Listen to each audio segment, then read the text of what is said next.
I think that the big item is, and I spoke to Nancy about this on Friday, is really the Tos Fukuda Kings County lawsuit led by Stuart Flashman and Mr. Brady, which really was groundbreaking on Friday.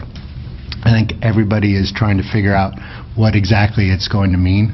I think we all have opinions about what it is. I am, again, not an attorney, so perhaps city council members have more in-depth experience at these things, but clearly it was a major victory for high-speed rail. And what the judge decides to do as far as remedy is really important. And I continue to believe that the key part to this is really the change from the ICS to the iOS and the permitting and money that will be needed to make the claim that they can move forward. I think that may be a hurdle too high for someone to cross. You said a victory for high-speed rail. I'm sorry. Yeah. Against high-speed rail. Okay, I just wanted to make sure that we corrected that. Yes, I do not want that on the record as a... Yes, I think it's a victory against high-speed rail. However, it would appear that the governor and high-speed rail staff are not concerned in the least about this. Well, that's what they say in the papers. So they say. So I still believe we are a country of rule of law, and we will see what the judge thinks about that. And it's something we spoke a lot about with our friends down in Hanford and Kings County, and they'll continue to fight this battle through the appeals process and all the mess that will happen after this, and they're trying to figure out the next course as well. So all ideas, I think that they're always listening and always willing to take any ideas that we may have. I think it's an enormous deal. Larry? I've read the decision, whatever that's worth, and but I'd like to hear any scuttlebutt you've heard in Sacramento. Yeah, well, well, for example, what do we know about the judge? I would say our attorneys know the judge very well. I don't know the judge personally. I was not in the courtroom, so I... No, do you know his background, for example, who appointed him, things of that nature? No, I do not. There, I just got a little bit there. Good. He was chief legal counsel for CARB, the Air Resources Board, and then he was, I think, the executive director, the chief officer of CARB. And so he has extensive background in environmental policy making. He was very prominent, apparently. And then I've also heard from some of the folks who have analyzed this ruling in more depth so far, is that he was very deliberate in how he crafted the ruling to be conscious of potential bases for appeals. Oh, no question. Yeah. No, I would definitely say it's a cautious opinion. I always worry about things that come out Friday afternoons. And the other thing is that from Stuart Flashman and others, I've heard that, not directly but secondhand, that they've been very impressed by his ability to absorb the complexities of an issue that he, has a lot of other cases, and comes in and he's very quick on the uptake of understanding and getting to essential questions. Even when he didn't rule in Stewart's favor on other things, Stewart was very impressed with him, and so apparently he's a pretty impressive judge. That's my understanding. Did you communicate his name? Did you? One of you? Judge Kenny. Judge Kenny. Oh, that one. Got it. Okay. Yes, I've heard nobody say anything disparaging about him. He seems to be an honorable man and smart. The final thing I've heard discussed recently is just interesting how he would respond to the governor's and the authorities' kind of dismissal of the impact of this ruling. So that will be interesting as well.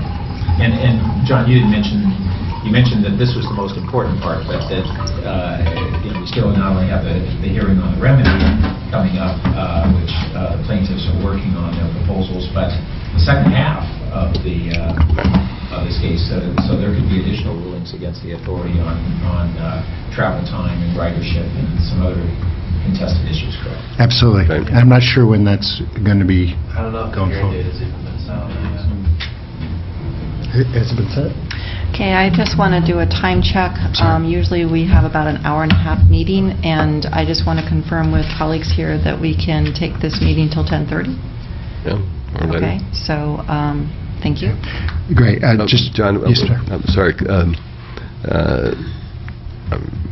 Yes, we've all read statements by Governor Brown and Dan Richard in the press, but what are people really saying? If you go to Sacramento in September, you'd find out. Just have other. Go Well, ahead. I have spoken to high-speed rail staff who I've known for a while, and they are very much sticking to the line that this is not a big deal for them, that they are moving forward regardless. I've spoke to plenty of legislative people who are scratching their head wondering, well, what's going to happen next? But what I hear on the street is that this is very damaging, and when the remedy comes out, it's hard to imagine that it's not going to add more delay, which is going to put the ARA money in jeopardy. I think people are beginning to, regardless of what the governor is saying on this or the high-speed rail authority, realize that this is a very big deal.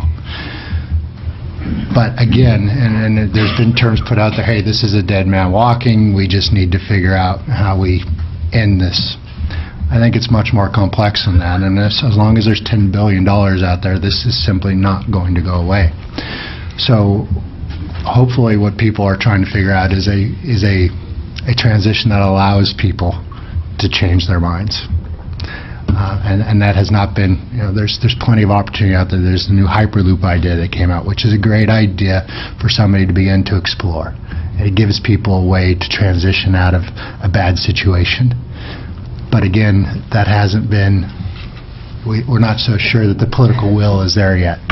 And so we're hoping that will come about. And there's some very good ideas for that. Okay, Pat? So, two related questions and comments on the what comes next. One is regarding SB 557. I had been pushing that we try to get Senator Hill to look at having language in there that would help assure at least the legislative intent that the funding for the bookends and Caltrain modernization would be able to go forward should things either partially or fully blow up in the Central Valley. Mm-hmm. And that wasn't adopted initially. I wanted to see, when we never got real clarity of analysis of what would happen on bookend funds under the current legislation, Mm-hmm. if one of those scenarios should occur. I mean, they could have delays in the Central Valley that they might still claim it's not dead, or they might give up on it. But either way, how do we try to see that if the judge's ruling would allow it, that the dollars would still flow to the bookends? And so that's the first half. And the second one is that Senator DeSaulnier had, late in the process, just before the funding legislation, had the so-called Plan B, which basically would have pushed the federal dollars to go toward the bookends, the ARA funds, which, as I understand it, the allocation to California can no longer be reversed.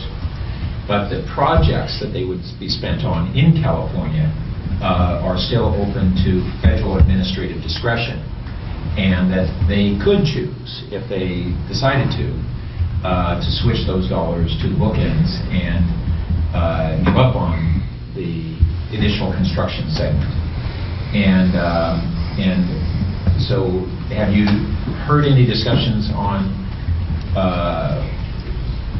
whether that's still alive, or coming back alive, I should say, and also any further thoughts on whether we should renew the suggestion of Senator Hill that he try to strengthen his bill to keep the Prop 1A funds to the bookends.